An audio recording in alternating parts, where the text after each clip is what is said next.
Feeling brave tonight? How brave? Brave enough to do battle with hideous monsters? Brave enough to sneak around dead castles in the dark and chance be the next victim of Dungeons and Dragons.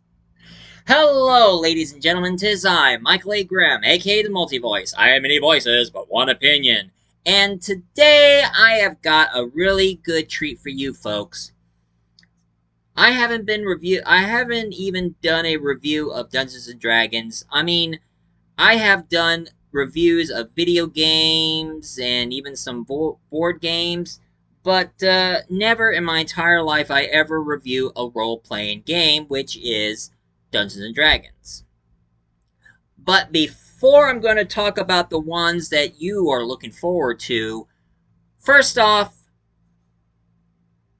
some history, shall we?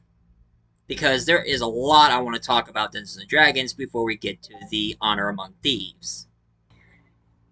Anyway, here we go. It all started from this one person who goes by the name of Gary Gygax. Now, he was the one who started the Dungeons & Dragons, and thanks for the inspiration of the Lord of the Rings books, yeah, they were the inspiration, he made a deal with a company called TSR, which now they're owned by Wizards Company. And therefore, in 1974, they made the first book game of Dungeons and Dragons. Now, it didn't start out as a board game with little miniatures at the time. They did use dices, but they used the book, and they used notebooks to write down their character, write down their powers and abilities and everything before they made it more popular and a lot more interesting with miniatures and such. But here's one thing I'm going to talk about, folks. Now, there was a lot of controversy going on back then, believe it or not. And it all started, this one person who goes by the name of James Dallas Egbert III. Now, what he has to do with Dungeons & Dragons is because back in 1979, he committed suicide. And the parents wanted to know what was it that made him commit suicide, even though, I mean, they hired a private investigator about it, and it turns out that he was depressed. He was manically depressed. And he played Dungeons & Dragons to escape the reality that he had in real life. I mean, I guess he must have a horrible life that he had. But they took it the wrong way and noticed that he played Dungeons & Dragons, and they thought it was Dungeons & Dragons. It made him commit suicide. And of course, they made a novel about his case called Dungeon Master. And then one author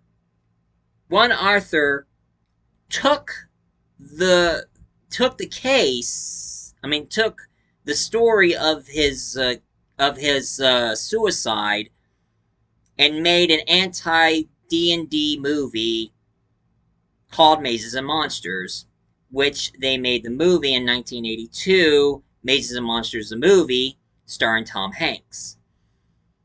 Now, I've seen the movie myself, and I thought it was just straight up ridiculous, because in the game, young, futuristic star Tom Hanks was playing a mentally disturbed teenager who couldn't tell the difference between reality and fantasy. That was his problem. And they thought the game is what caused him to not see the reality of things. And here's a little shocker for you folks. One thing that is kind of surprising about the movie Mazes and Monsters, you're going to see the inside of the World Trade Center. Yeah, they filmed inside the World Trade Center way before 9/11. And even they filmed the inside of the building. And even the top. And then after they made that movie, there was another movie which was straight up a slasher movie.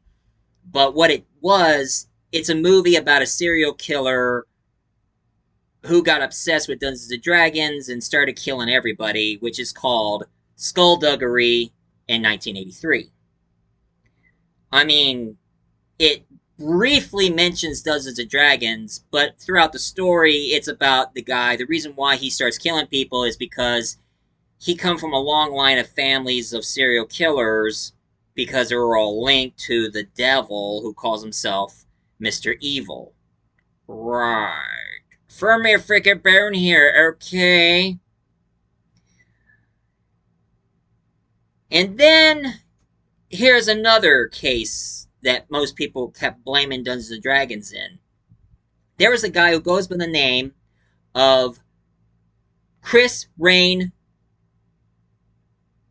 Pachanter. And what's his story? Back in 1988, he killed his stepfather for his allowance. It was an obvious case that he murdered his stepfather and beat up his... he used Dungeons and Dragons as a plan to murder his stepfather and his mom, even though his mother survived. And they made 2 books based on that case, one called Cruel Doubt and Blood Game. But they took 2 of those books and made one movie called Cruel Doubt. Where, now, unlike other Lifetime kind of movies, this one it was full of stars. Full of actors. And Cruel Doubt, the movie, came out in 1992, even have the young, before she became a huge star, Gwyneth Paltrow.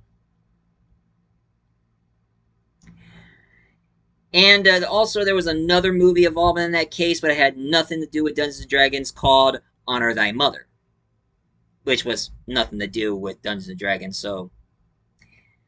But a lot of people, ever since the suicide of James Dallas Egbert and the murder of the stepfather of Chris Petriden, I think I got his last name right, now everybody starts protesting against Dungeons & Dragons, saying that it poisons your mind, and even some religious people always saying, if you play Dungeons & Dragons, you're in league with the devil! Give me a break. Dudes, I'm a religious man myself. Christian, to be precise. And I played Dungeons & Dragons myself, and it's just a fun imaginary game. It's really fun. I have my own chart of my character, and I have my own dice, my miniature, which I do need a better one, and my character is called Leon Noctis, and I'm a vampire blood mage. I'm a vampire who uses blood for magic. Except I'm a good guy. I go through my journeys teaming up with other magical characters and always saves the day. Now, here's another thing that might be very surprising. Not only that TSR did RPG of Dungeons & Dragons, they did RPG of Buck Rogers. And what I have here is a 3-part issue of Buck Rogers comics from TSR. And inside the comics, they have cutout pieces so you can play Buck Rogers. But sadly, that was old, and I guess nobody never plays RPG Buck Rogers games anymore. Such a shame. because if it was popular today, I would love to play my own version of Buck Rogers and my own adventures in space. Since I do play Buck Rogers in my audio drama, which I'm still waiting for some of the lines for some of my cast members. But anyway, even the Christian religious people got themselves into D&D, and one certain comic book artist and writer named Jack T. Chick. And if you don't know about Jack T. Chick, then you don't know Jack. But he was a Christian who made these chick. They call them chick flicks or chick tracts. They're just miniature little comic books that warns people if you committed sin, your soul will burn in the fiery pits of hell. Hell, I got Humbug. And it's like their religious version of the Christmas Carol. And Christmas Carol has always been my favorite. But one thing about this comic, no Christmas ghosts involved. This one is more like if Ebenezer Scrooge it stops being a good person and start loving Christmas, then your soul will burn in hell. And he went against the whole Dungeons and Dragons stuff and made one I don't have called Dark Dungeon, made back in 1984. And believe it or not, one certain YouTuber, if you look up his YouTube channel called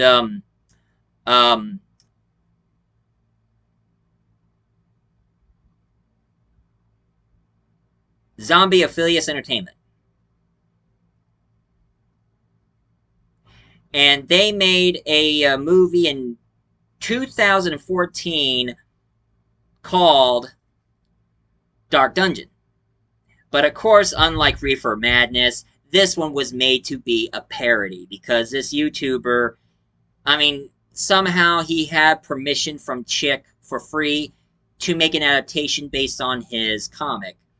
And of course, in 2014, Chick must have passed away because he never had a chance to see it, but he'll probably loved it. Although there's one thing I do have there's a little iffy I have on this. Instead of people warning them, if you're playing Dungeons & Dragons, you're worshipping Satan. Instead, you're worshipping Cthulhu.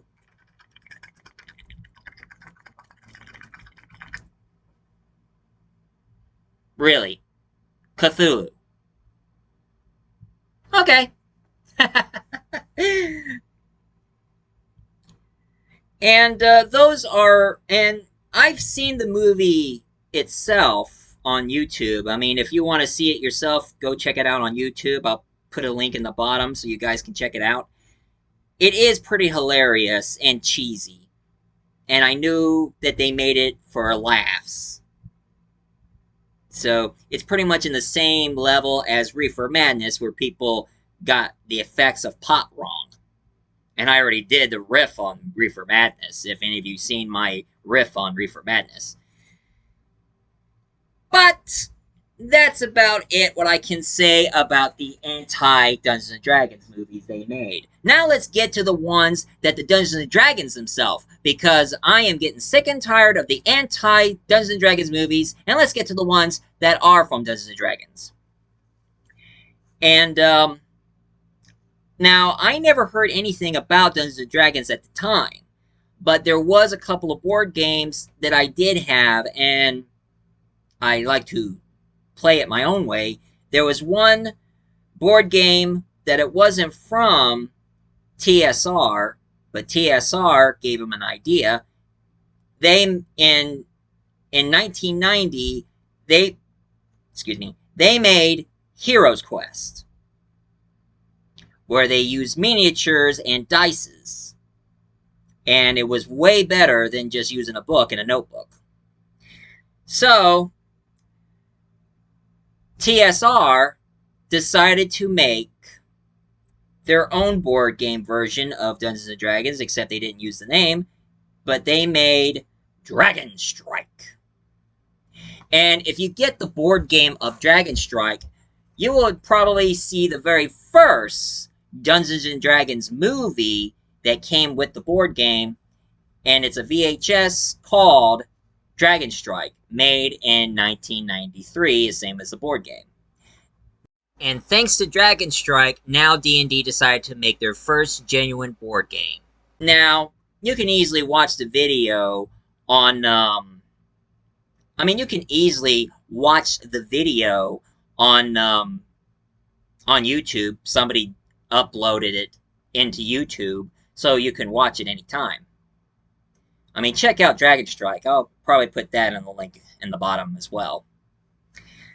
Now, there were a lot of Dungeons & Dragons video games. There is one Dungeons & Dragons game I forgot to mention, a DVD RPG game called Scorches of Worlds. There was one video game I'm going to mention soon, but it was too complicated. I didn't know how to beat the damn thing. But one game I have played that is close to Dungeons & Dragons, which is Gauntlet. Now, I have reviewed Gauntlet, and I'm going to let the video pop up after my review, because I really did a pretty good job reviewing Gauntlet, because I love the game. Gauntlet. I love Gauntlet. It's like Dungeons & Dragons for me. Oh yeah, I also forgot. I talk about Mass Effect so many times, some of you might ask me, have I ever tried Dragon Age from the same company who made Mass Effect? Yeah, I did play Dragon Age Origin, and I just couldn't beat the game because it was too complicated for me to go by, but if I decided to play it again, I'll probably be a little better. And now I hear that people stop protesting Dungeons & Dragons and now start protesting violent video games. What is up with religious people and against stuff we love? First it was rock and roll. And then it was comic books because they thought they were a cause of juvenile delinquents. And then they were against Dungeons & Dragons because they think they're worshipping Satan. And now they're against violent video games. And even there's some people who are protesting against hip-hop songs because they're inspiring kids to be gangsters. I killed Donald Simmons. I shot him in the head. Key and Peele reference. But anyway, through the entertainment section, though, back in 1983, there was a cartoon series of Dungeons & Dragons. Now, I've watched the cartoons myself. They're not that bad, except it doesn't start a group of teenagers playing a board game. Although, they would have taken the same route as Jumanji, get sucked into the board game. That's my idea. But it started as a roller coaster ride called Dungeons & Dragons, and a group of teenagers got on board, and when they got into the tunnel of the roller coaster, they ended up into the Dungeons & Dragons universe. And now they're having help from the Dungeon Master, and they go through their adventures, playing their part. And it started in 1983 and ended in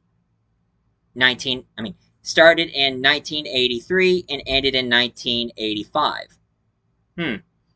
Ended the same year I was born. Okay, so I'm old. I'm 38. So what? Sue me. What more do you want? Blood? But, they were trying to make a Dungeons & Dragons movie for so long.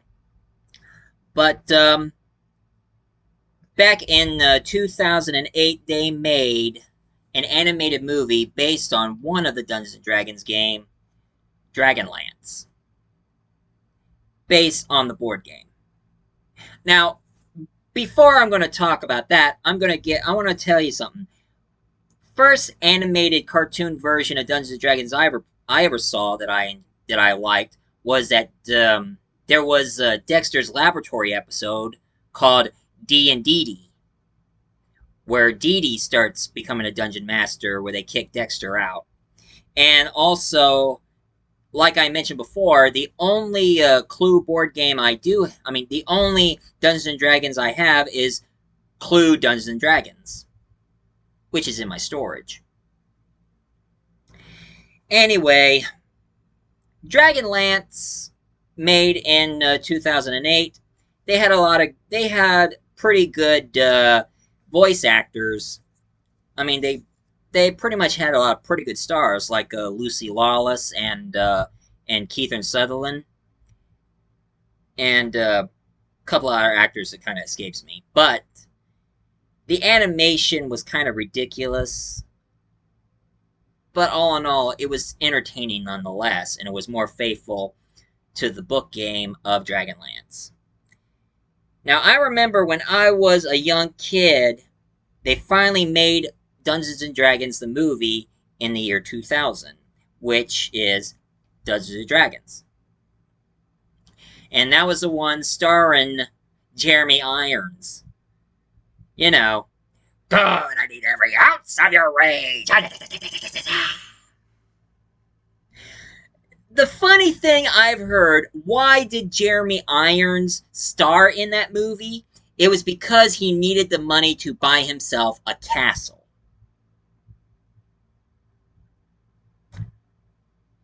You starred in a bad movie so you can have enough money to buy a castle. Okay. Good. I need every ounce of your rage. Let the blood flow from the yarn. I'm sorry. I just like doing Jeremy Irons. He overacts and makes it really entertaining compared to the actress who played the Empress who underacts.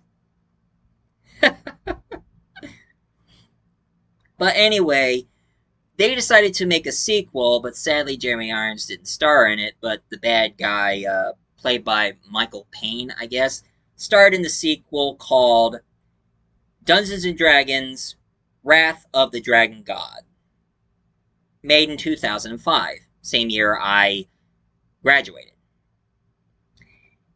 Now, it was okay. It just didn't have the same level as the first Dungeons and Dragons movie, but it was entertaining nonetheless. I mean, even some of the actors, they didn't act pretty good, but I mean, what can you do, right?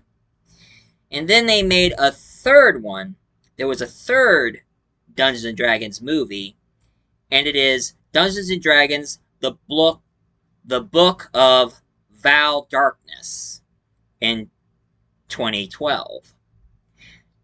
One thing I have to say that the story itself was pretty good. I mean, you have a group of heroes who turns out to be dark and evil. I mean, there is no redemption to any of these characters except the main hero who's supposed to save his dad.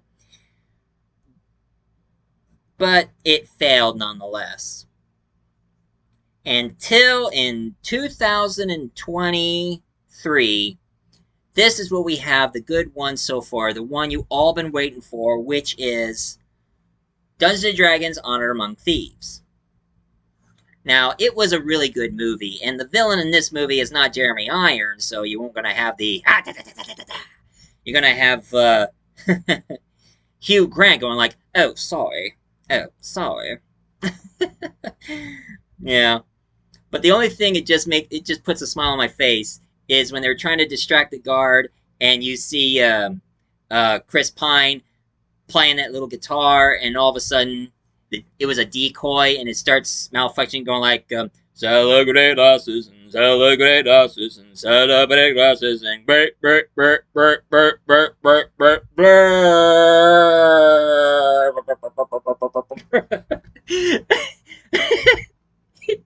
just no matter how old that gets, that makes me laugh. But out of all the D&D movies they made, Honor Among Thieves was pretty damn good.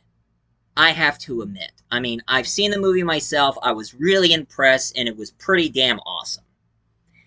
And I don't know if they're going to be expecting to make some sequels or not. I don't know. But there were some other animated series that kind of base on tabletop, thanks to Critical Role. There is the Herman's Quest, which you have the three actors who are just doing their tabletop, and they always have special guests in it.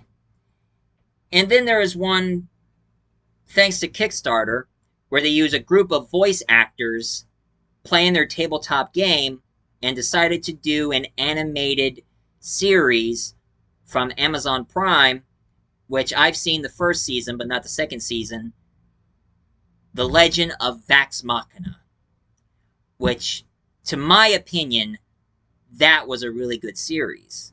I mean, it was geared towards Dungeons & Dragons and everything. It was really awesome. Now, besides Dungeons & Dragons, there are some RPG games I would also love to try. I mean, I would love to try Vampire the Masquerade, because, you know me, I love vampires, and I want to be in the secret society of different clans of vampires. That's what it's all about. And of course, you know me, I'm more into science fiction, so D&D did a space theme RPG called Dungeons & Dragons Spelljammer. And then there's another one called Starfinder. And also, being a huge Trekkie, there's even Star Trek Avengers, where you can roleplay as one of the Federation officers. And of course, there's this other science fiction one called Traveler. I mean, I would love to try any of these RPG sci-fi games, because that's what I love. But there is one RPG that I've heard people say I should try it, but I'd rather play one character. I don't want to play a whole army. People always talk to me about it, but I'm not really interested. Is, of course, Warhammer 40K. Now, I got the gist of the story, and if you ask me, I think it's like a futuristic version of Risk. I mean, imagine if Risk combined with Warhammer. Huh. Imagine that. Well, I never played Risk in my life. I mean, I would like to try it. But to me, I prefer a subtle war game like Stratego. Hey, does anybody want to play Stratego? I have Stratego. Well, this is my review for the day. And for those of you who enjoy my talk about Dungeons & Dragons, please leave a comment down below, hit like and subscribe for more. And,